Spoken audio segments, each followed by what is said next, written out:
बड़ी जातना से बेटी हम पोसिले धियावा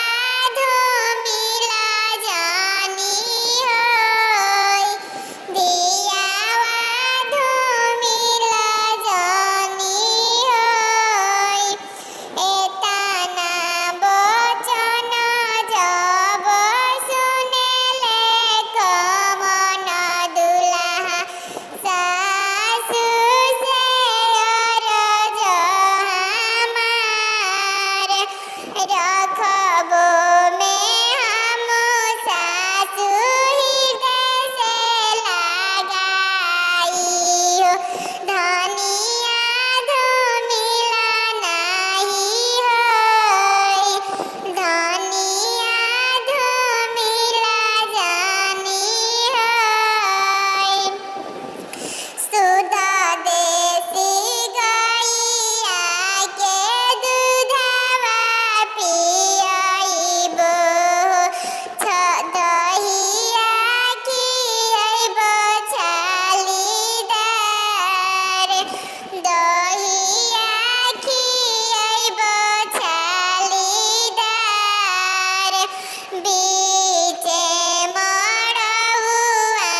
बहुत पहिनी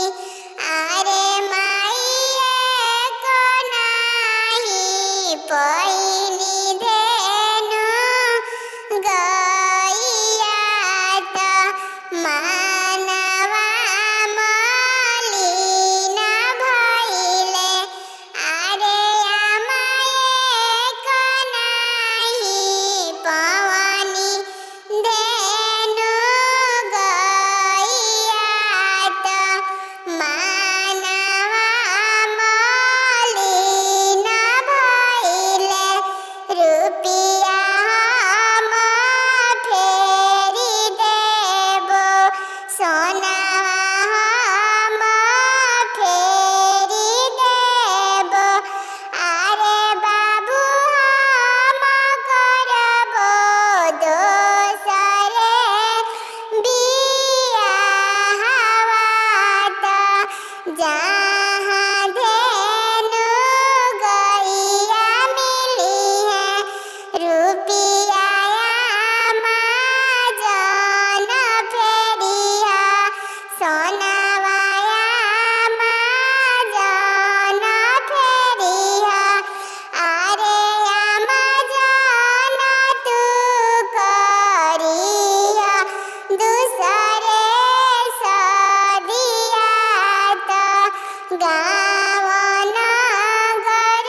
ताना मरिहे अरे जानी करिहा दूसरे मोरे बियाहवा त गाँव